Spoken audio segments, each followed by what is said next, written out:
వలె సూచక్రియలు కనబడును. అవును, నా నామమున దెయ్యములు వెలగొట్టదురు, అంతేకాదు క్రొత్త భాషలు మాట్లాడుదురు. న్యూ టంగ్స్ అంట. ఈ లోక భాషలున్నాయి, చాలా రకాల భాషలున్నాయి. కొంతమంది పరిశుద్ధాత్మ అభిషేకానికి వచ్చిన అవగాహన ఉండదు, మరి అన్య భాషలు అనగానే మరి వేరేలాగా దాన్ని ఎత్తిపట్టి మాట్లాడుతూ ఉంటారు.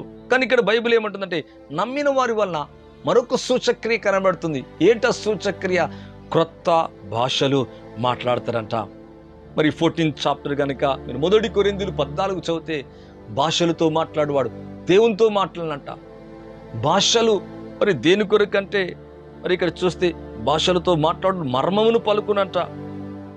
ఎన్నో రకాల ఆశీర్వాదాలు మరి ఆత్మలో ప్రార్థించట్లో ఉంది ప్రియులారా. అందుకే యాకోబు రాసిన పత్రికలు అంటాడు ఆత్మలో ప్రార్థన చేయాలా. అదే ఇది 14th చాప్టర్ 14వ అధ్యాయం 1 కొరింథీయులు 14వ అధ్యాయం కనుక మీరు చూసినట్లయితే దేవుని యొక్క వాక్యం అంటుంది చాలా విషయాలున్నాయి ప్రియులారా. అందులో ఒక విషయాన్ని చూద్దాం. 1 కొరింథీయులకు రాసిన పత్రిక 14వ అధ్యాయము మరి దేవుని యొక్క వాక్యంలో చూస్తే 2వ వచనం, ఎందుకనగా భాషతో మాట్లాడువాడు మనుషులతో కాదు దేవునితో మాట్లాడుచున్నాడు. మనుష్యుడెవడు గ్రహింపడు, కానీ ఆత్మ వలన మర్మములు పలుకుచున్నాడు. ఒకవేళ నీవు గ్రహించకపోవచ్చు, ఇతరులు కూడా గ్రహించకపోవచ్చు. తర్వాత భాషల అర్థం అది వేరే సంగతి. కానీ పౌలు గారైతే ఎక్కువ నేను ఆత్మలో భాషలతో మాట్లాడి తినంటాడు. ఆత్మతో ప్రార్థన చేతును, మనసుతో కూడా ప్రార్థన చేతునంటాడు. భాషలతో మాట్లాడడం అని ఆటంకపరచకూడదు, కానీ ఎవరికి అభ్యంతరం లేకుండా నీవు దేవునితో మాట్లాడుకోవచ్చు. నీవు దేవునితో కమ్యూనియన్ అంటే దేవునితో ఏకాంతంగా నువ్వు గడిపే సమయంలో అవును ఆత్మలో నువ్వు ప్రార్థించుకోవచ్చు. ఇక్కడ దేవుని యొక్క వాక్యం అంటుంది ఎందుకనగా భాషతో మాట్లాడువాడు మనుషునితో కాదు దేవునితో మాట్లాడుచున్నాడు. మనుష్యుడు వాడు గ్రహింపాడు, కానీ వాడు ఆత్మ వల్ల మర్మములు పలుకుచున్నాడు.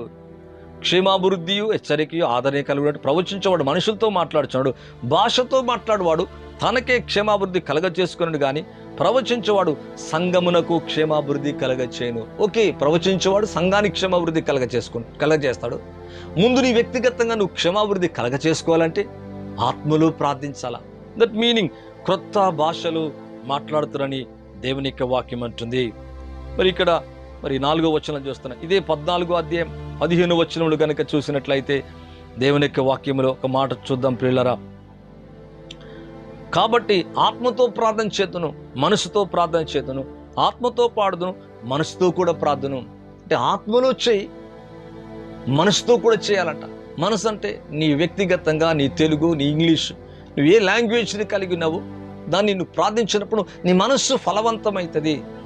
అయితే నువ్వు ఆత్మలో దేవుడిచ్చిన క్రొత్త భాష ద్వారా నువ్వు మాట్లాడుతున్నప్పుడు నీ ఆత్మకు క్షేమాభివృద్ధి, నీ ఆత్మ ఎంతో క్షేమాన్ని పొందుతుందని దేవుని యొక్క వాక్యం అంటుంది.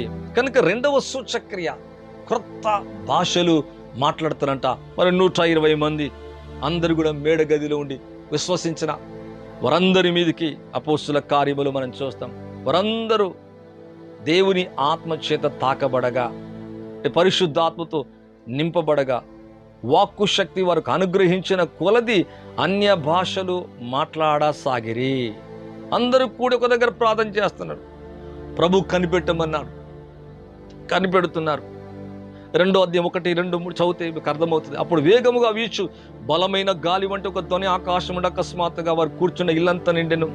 మరి అగ్నిజ్వాలల వంటి నాలుకలుగా వివాహపడ్డట్లుగా వారు కనబడి వారిలో ఒక్కొక్కని మీద వ్రాలగా అందరూ పరిశుద్ధాత్మతో నిండిన వారై. దేవుని యొక్క వాక్యం అంటుంది పరిశుద్ధాత్మతో నిండిన వారై ఆత్మ వారికి వాక్కు శక్తి అనుగ్రహించుచున్న కొలది అన్య భాషలతో, క్రొత్త భాషలతో మాట్లాడసాగిరి. ఎంత అద్భుతమైన ఎక్స్పీరియన్స్!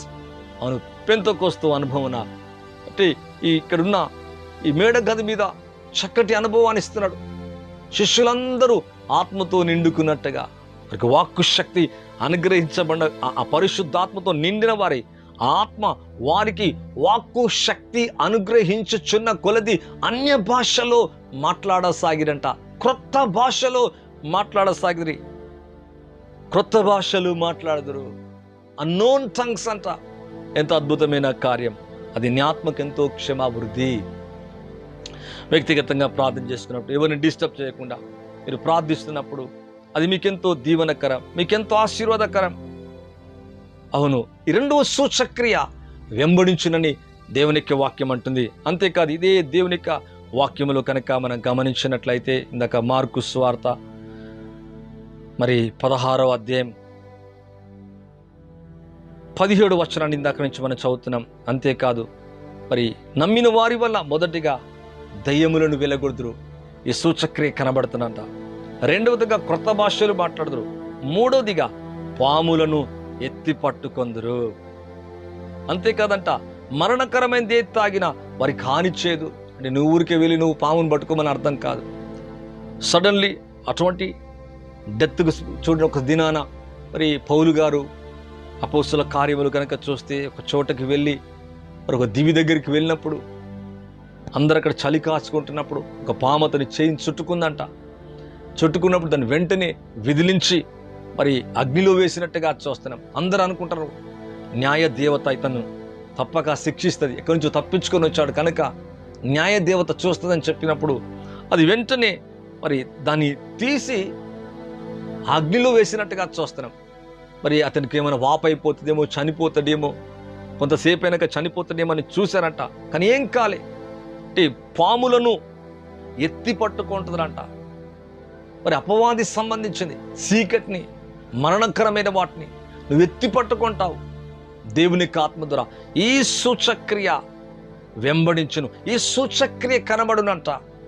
అంతేకాదండి, మరణకరమైంది ఏది త్రాగినా అది వారికి హానిచ్చేదు. అంటే నీవంతటి నీవు తాగమని కాదు. ఏదైనా డెడ్లీ థింగ్ తెలియకుండా జరిగినప్పుడు దేవుని యొక్క వాక్యం అంటుంది, మరణకరమైనది ఏది త్రాగినను అది వారికి హానిచ్చేదు. రోగుల మీద చేతులుంచినప్పుడు వారు స్వస్థత నొందుదురని వారితో చెప్పెను. ఎంత అద్భుతమైన కార్యం. పాములను ఎత్తి పట్టుకుందరు.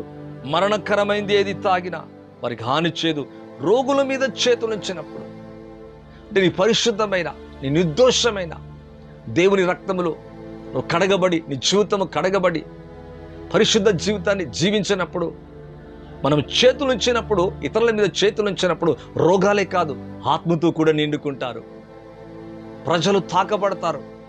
ఎవరైనా రోగుల మీద చేతులుంచినప్పుడు ఏమవుతారంట, వారు స్వస్థత నొందురని దేవుని యొక్క వాక్యం అంటుంది. అందుకే పౌలు యొక్క చేతుల ద్వారా అనేక కార్యాలైనాయి. యేసు ప్రభు గుడ్డి వారి మీద, కుంటి వారి మీద, లేతే కుష్ఠరోగుల మీద తన చేతులుంచినప్పుడు శుద్ధులయ్యారంట, బాగుపడ్డారంట. తానే కాదు, యేసు ప్రభువే కాదు, ఆయనందు విశ్వాసం ఉంచేవాడు ఆయన కంటే, అంటే దేవుని కంటే, అంటే ప్రభు అంటాడు నా యందు విశ్వాసం ఉంచాడు నాకంటే గొప్ప కార్యములు చేయను.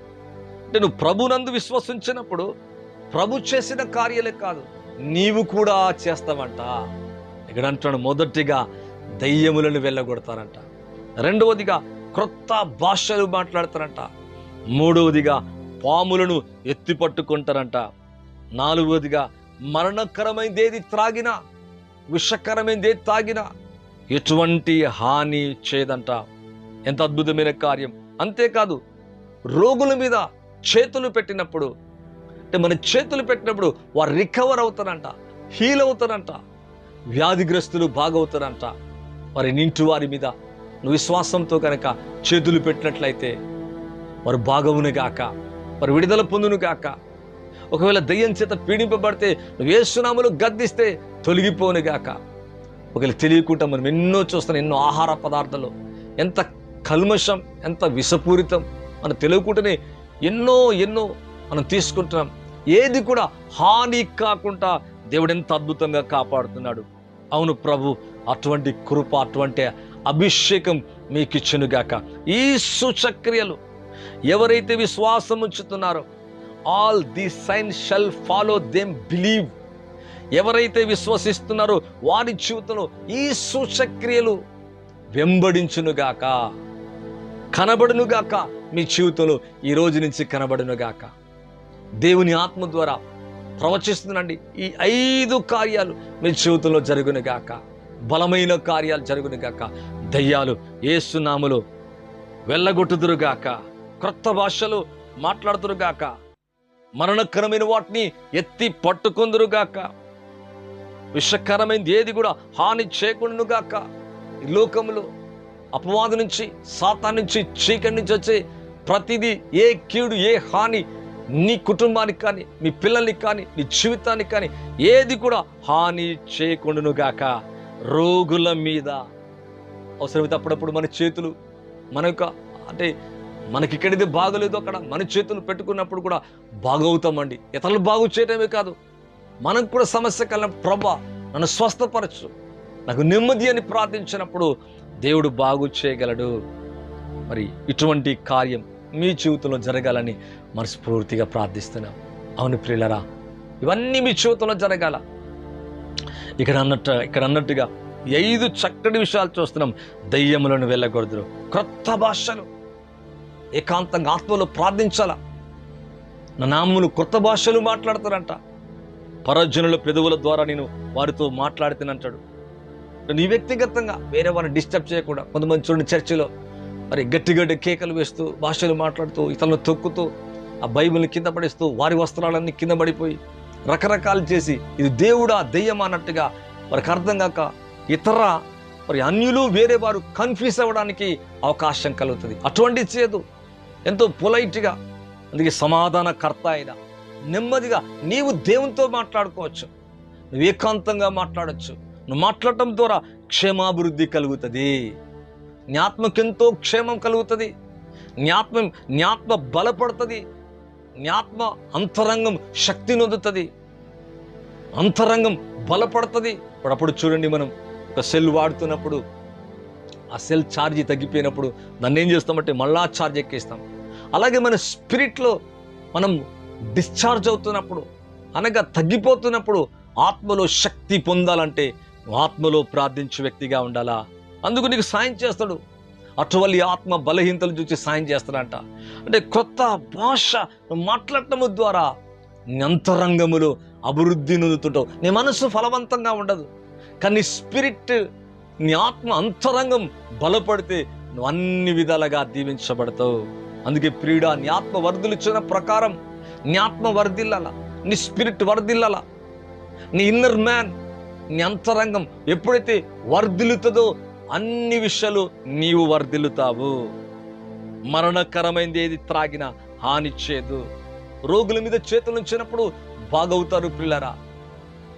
మరి ఇక్కడ చూసినట్లయితే మరి రోగుల మీద ఎవరైనా బాగలేనప్పుడు, ఎటువంటి వ్యాధిని, ఎటువంటి గడ్డైనా, ఎటువంటి సమస్య అయినా, ఎటువంటి కంతైనా, ఒకవేళ డాక్టర్లకు అసాధ్యమైన, ఏం బ్రదర్ చేతులు పెడితే బాగైపోతారా?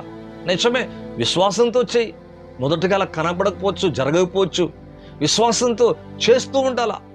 జరగకపోయినా నువ్వు జరుగుతుందని నమ్మినప్పుడు, ఈ వచనాన్ని నువ్వు నమ్మినప్పుడు ఒక దినాన దేవుడి కార్యాలు చేస్తాడు. ఒక దైవజుడు నాకు తెలుసు, అతనంట నియర్లీ 10 years అలా ప్రేయర్ చేస్తాడంట, చేతులు పెట్టి ప్రార్థన చేస్తాడు. ఏం జరగలేదంట, ఎటువంటి కార్యం జరగలేదంట. ఈరోజు బలంగా శక్తివంతంగా దేశాన్ని కదిలిస్తున్నాడు. 10 years చేస్తే ఎటువంటి చిన్న కడుపు నొప్పి, నడుము నొప్పి కూడా పోలేదంట. చేసి చేసి విసిగిపోయి చేతులు పెట్టమన్నావు ప్రభా, బైబిల్ అంటుంది రోగుల మీద చేతులు పెట్టమన్నావు బాగవుతారంటే ఏమీ కావట్లేదు ఎందుకు ప్రభా? ఎటువంటి అద్భుతం జరగట్లేదు. విశ్వసించాడు, చేస్తున్నాడు, విశ్వసించాడు, చేస్తున్నాడు, ఏమి జరగలే. ఒక దినాన చిన్న తన చేయి తాకితే చాలు డెడ్ బాడీస్ లేస్తున్నాయంట, క్యాన్సర్స్ హీల్ అవుతున్నాయంట, మరి కిడ్నీ సమస్యలు తొలగిపోతున్నాయంట. అంటే ఈ 10 years ప్రేయర్ వేస్ట్ అయిపోయిందా? నో, వేస్ట్ కాలే.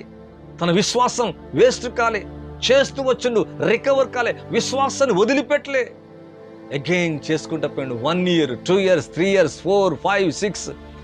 ఒక దినాన తన చెయ్యాల తాకితే చాలు అద్భుతాలు. చెయ్యి తాకగానే దయ్యాలు వెళ్ళిపోతున్నాయి, రోగాలు వెళ్ళిపోతున్నాయి, రిపోర్ట్స్ అని నార్మల్గా వస్తున్నాయి. అందరు గట్టిగా కేకలేసి ప్రజలు వేవేలుగా పరిగెత్తుకుని వస్తున్నారు. 10 సంవత్సరాల ప్రార్థన 10 సెకండ్లలో జన సమూహాలు, ప్రజలు వేవేలు తరలి వచ్చేలాగా దేవుడు సాయం చేశాడు. నీ విశ్వాసం ఎప్పుడు వ్యర్థం కాదు, నీ ప్రయాసం వ్యర్థం కానివ్వడు ఆయన. నీ విశ్వాసం ఓడిపోదు, నీ విశ్వాసంలో బలహీనం ఎంత మాత్రం కావద్దు. ఏ స్థితిలో ఉన్నా, ఎటువంటి పరిస్థితిలో ఉన్నా, ఒకవేళ మంచం మీద ఉన్నావా, నీ కొరకు ఎవరు ప్రార్థించలేకపోతారా, నీవే ప్రార్థన చేసుకో.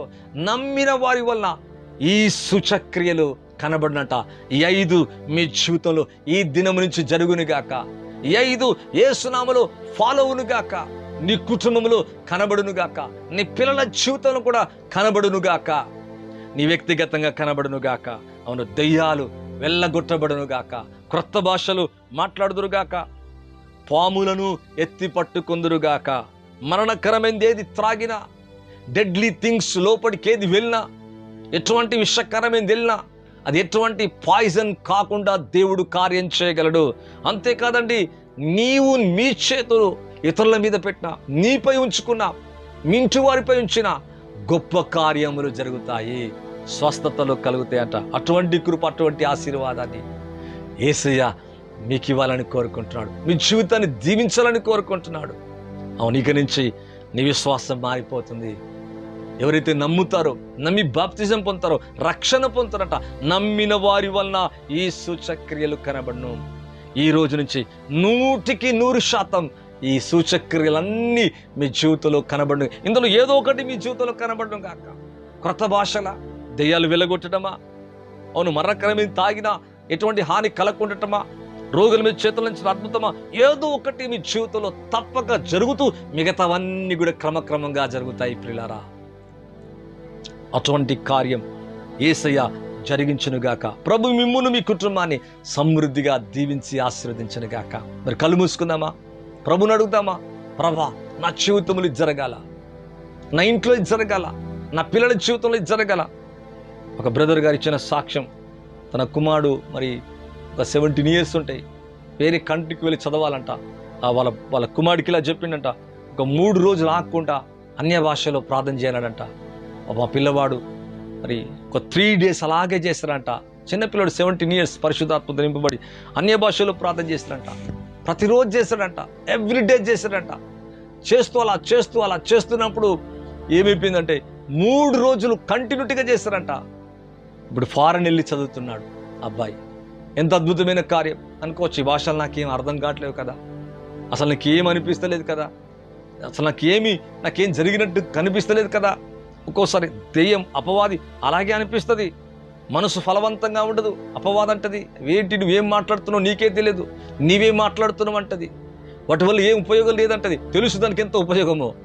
నువ్వు మర్మములు పలుకుతున్నావు, దేవునితో మాట్లాడుతున్నావు, క్రొత్త భాష ద్వారా పరలోకంతో డైరెక్ట్గా దేవునితో కనెక్ట్ అవుతున్నావు. ఏంజల్స్కి నువ్వు ఆజ్ఞాపిస్తున్నావు. అవును, దూతలతో నువ్వు కమ్యూనికేట్ అవుతున్నావు, దేవునితో అవుతున్నావు, కనబడని లోకముతో అవుతున్నావు. నువ్వు ప్రార్థిస్తున్నప్పుడు ఏమవుతున్నావు అంటే, ఆత్మలో నువ్వు ప్రార్థిస్తున్నావు, అప్పుడు దేవునితో కనెక్షన్ కలుగుతుంది. నీకు తెలియకుండానే అనేక మర్మాలు పలుకుతూ ఉంటావు. దూతలు పనిచేసి చీకటి శక్తులను, దురాత్మలను ఏవైతున్నాయో, మీ మీదకి ఏవి రాబోతున్నాయో వాటన్నిటినీ చెదరగొట్టి మీ కుటుంబాల్లో సమాధానం కలగ చేస్తాడు, నెమ్మది కలగ చేస్తాడు, అద్భుతాలు చేస్తాడు, నీకు తెలియని గొప్ప కార్యాలు చేస్తాడు. అప్పుడప్పుడు దేవుని వాక్యాన్ని చెబుతూ నేను ప్రవచించినప్పుడు అనేక విషయాలు చూస్తున్నా, అనేక అద్భుతాలు చూస్తున్నా, వారి జీవితంలో వారు వ్యక్తిగతంగా పొందుతున్న మేలును చూస్తున్నా. అవును ప్రియులరా, ఈ లైవ్ అనంతరం మీ ఇంటిలో 5 కార్యాలు కనబడునుగాక. నీ కిడ్నీ సమస్య హీలవునుగాక, థైరాయిడ్ యేసునామములో హీలవునుగాక, మరి షుగర్ యేసునామములో తొలగిపోనుగాక, బీపీ నార్మల్ అయి మళ్ళా మీ జీవితంలో కనబడకుండునుగాక, తలనొప్పి, నడుము నొప్పి, కంటి సమస్యన, అరికా నుంచి నడినెత్తి వరకు సంపూర్ణ పరిపూర్ణ చక్కటి ఆరోగ్యం యేసయ్య మీకు ఇచ్చునుగాక. మీ పిల్లల్ని, మీ కుటుంబాన్ని అన్ని విషయాలు కూడా దీవించునుగాక. కళ్ళు మూసుకుందాం, ప్రార్థన చేద్దామండి. పరిశుద్ధుడైన తండ్రి, ఎవరైతే లైవ్లో పార్టిసిపేట్ అవుతున్నారో వారి ఫ్యామిలీస్, వారి చిల్డ్రన్స్ నైనా, వారి చేతి పనులు, వారి కుటుంబం నైనా, వారి కలిగిన సమస్తం యేసు నామములో దీవించబడుగాక. మీ చేతులు వారిపై చాపుతున్నా, ఇప్పుడే విశ్వాసం ధర చాపుతున్నా, మీ ప్రజెన్స్ వారిని తాకునుగాక. మీ బలమైన అభిషేకం వారి జీవితంలో పొంగి పొరలి అయ్యా వారి ఆత్మలో, మనసులో నెమ్మదిచ్చునుగాక. వారి భయం యేసు నామములో తొలగిపోనుగాక. వారి కలవరం యేసు క్రీస్తు నామములో వారి జీవితం నుంచి బయటికి వెళ్ళిపోమని ఆజ్ఞాపిస్తున్నా. అవును ప్రభా, నా నామమున దయ్యములను వెళ్ళగొట్టదరన్నావు, యేసు నామములో గద్దిస్తున్నా, వెళ్ళిపోమని ఆజ్ఞాపిస్తున్నా. ప్రతి కుటుంబానికి క్షేమాన్ని ఇవ్వండి, సంఘాలను దీవించండి, ప్రతి వారిని ఆశీర్వదించండి, ప్రతి వారికి నెమ్మది ఇవ్వండి ప్రభా. వారి వ్యక్తిగతంగా అన్ని మంచి కార్యములు జరిగించి మీరే మహిమ ఘనత ప్రభావాలు పొందమని యేసు క్రీస్తు నామములో అడిగి వేడుకుంటున్నాను తండ్రి. ఆమేన్, ఆమేన్. థ్యాంక్ యూ అండి. ఇక వర్తమానం ద్వారా ఎంతగానో ఆశీర్వదించబడ్డవని నమ్ముతున్నా. ప్రభు మిమ్మును మీ కుటుంబాన్ని సమృద్ధిగా దీవించునుగాక. ఫాలో మై ఛానల్, అంటే మా యొక్క ఛానల్ని సబ్స్క్రైబ్ చేసుకోండి, ఫాలో కండి, లైక్ చేయండి, షేర్ చేయండి, వేరే వారికి తెలియచేయండి.